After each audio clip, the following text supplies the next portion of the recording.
এবার সই জাল করে ভুয়ো নথি তৈরি, আর সেই ভুয়ো নথি দেখিয়ে ৮ একরের বেশি জমি বিক্রি করা হয়েছে।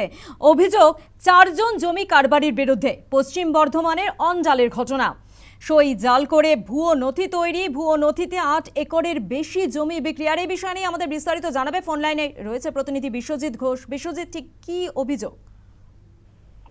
দেখো স্বপ্না, যে অভিযোগটা উঠে এসছে সেটা হচ্ছে এই অন্ডালের বাবাইশোল মৌজা, এখানে ৪ জন জমি কারবারি, তার মধ্যে ২ জন প্রধান যারা জমির কারবার করে মূলত, এবং সেখানে প্রমোটিং করে, এবং সেই ধরনের ২ জন জমি কারবারি প্রধানত একজনের নাম হচ্ছে রাজীব মণ্ডল এবং অন্যজনের নাম হচ্ছে রঞ্জন বার্নওয়াল। এই ২ জনের বিরুদ্ধে যে অভিযোগ সেটা হলো যে এরা ভুয়ো নথি তৈরি করেছে এবং পাশাপাশি সই জাল করেছে, এবং সেই নথি দেখিয়ে অন্যজনের জমি ৮ একরেরও বেশি জমি তারা আরেকজনকে বিক্রি করে দিয়েছে। এবং এই পুরো বিষয়টি সামনে এসছে কখন, যখন ওই জমির মালিক, আসল যিনি মালিক, তিনি যখন বিষয়টি জানতে পারেন, তখন তিনি অন্ডাল থানায় অভিযোগ দায়ের করেন, এবং অন্ডাল থানার অভিযোগের ভিত্তিতে অন্ডাল থানার পুলিশ তদন্তে নেমেছে, কিন্তু কেউ এখনো পর্যন্ত গ্রেপ্তার হয়নি। এবং সেটা নিয়েই প্রশ্ন তুলেছে কার্যত স্থানীয় বিজেপি নেতৃত্ব। তাদের দাবি হচ্ছে যারা এই ঘটনায় দোষী তাদেরকে অবিলম্বে গ্রেপ্তার করতে হবে এবং পুরো ঘটনার তদন্ত করতে হবে। তৃণমূলের আমলে এই ধরনের দুর্নীতি হয়েছে, একের পর এক দুর্নীতি হয়েছে, জমি দুর্নীতি হয়েছে এই অন্ডাল এলাকায়, এবং সেখানে অবৈধভাবে অবৈধভাবে জমি দখল করা হয়েছে একদিকে, যেমন তেমনি এই ধরনের ভুয়ো নথি তৈরি করে একজনের জমি অন্যজনকে বিক্রি করে দেওয়ার ঘটনা ঘটেছে। তখনও এখানে বিএলআরওর মতো ডিপার্টমেন্ট ছিল, তারা নিশ্চুপ ছিল, তারা এগুলি দেখেছে। অনেক আইনগত বিষয় হয়েছে, অর্থাৎ অনেকে আদালতে গিয়েছেন, কিন্তু সেই আদালতে গিয়েও অনেকে বিচার পাননি।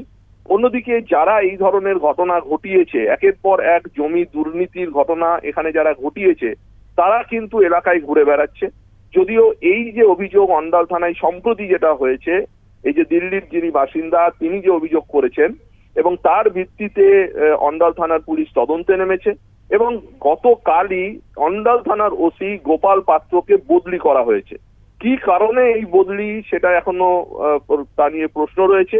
তবে এই ঘটনার সঙ্গে তার বদলি কোনোভাবে যুক্ত রয়েছে, সম্পর্কিত রয়েছে কিনা, সে বিষয়টা নিয়েও এখনো স্থানীয়দের ভাবাচ্ছে। যদিও এই ধরনের দুর্নীতি আর চলবে না বলে স্পষ্ট জানিয়ে দিয়েছে স্থানীয় বিজেপি নেতৃত্ব। তাদের দাবি হচ্ছে জমির ব্যবসা করুক, যারা জমির ব্যবসা করে তারা করুক, কিন্তু প্রত্যেকটি এই ধরনের ব্যবসা যেন বৈধভাবে হয়, এবং যারা একেবারে বিশ্বজিৎ, বোঝা গিয়েছে যে স্থানীয় বিজেপি নেতৃত্ব তারা কিন্তু এটা একদমই চাইছে না আপাতত। ধন্যবাদ তোমায়।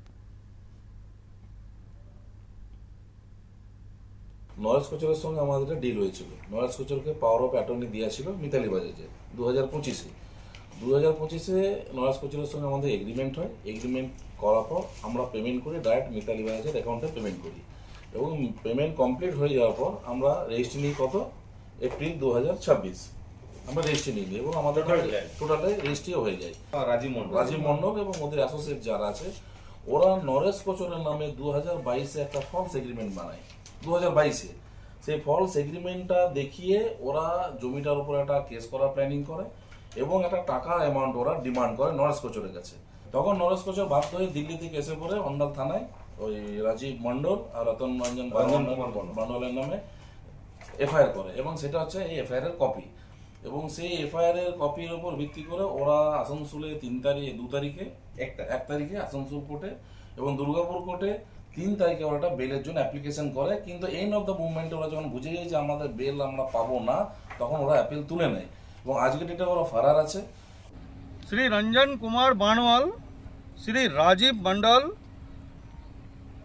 রাজচন্দ্র তিওয়ারি আর সঞ্জয় বাউরি, এই 4 জনের নামে কমপ্লেন হয়েছে। কত তারিখ হয়েছে? কমপ্লেনটা হয়েছে 17 তারিখ। এই 4 জন এখনো পর্যন্ত মার্কেটে ঘুরে বেড়াচ্ছে। এত বড় দুর্নীতি, তৃণমূলের আমল থেকে এই দুর্নীতি চলে আসছে। আমরা তার জন্য এই দুর্নীতির যখনই এই কাগজটি আমি হাতে পেয়েছি, আমি তৎক্ষণাৎ আমি কালকে রাতে এটা পেয়েছি এবং আজ সকালে আমি ভিজিট করতে এসেছি। এসে দেখছি এত বড় দুর্নীতি, সেটা আমাদের প্রশাসনকে দেওয়া হয়েছে এবং এখনো পর্যন্ত ঘুরে বেড়াচ্ছে। সে বেশিক্ষণ আর ঘুরে বেড়াতে পারবে না, সেটা আশ্বস্ত করছি। আমরাও দেখছি পেছনে আছে এবং 4 তারিখের পর অনেকে বিজেপি হয়েছে, সেই বিজেপিগুলোও আছে কিনা সেটাও দেখতে হবে। 4 তারিখের পরের যে বিজেপিগুলো আছে তাদেরকেও দেখতে হবে যে তারা এর মধ্যে ইনভলভ আছে কিনা। যদি ইনভলভ থাকে, যেই ইনভলভ থাকবে, এবং আমার যদি বিজেপির কোনো কর্মীও ইনভলভ থাকে, তাকেও জেল খাটতে হবে। এটা আমরা কথা দিয়ে যাচ্ছি।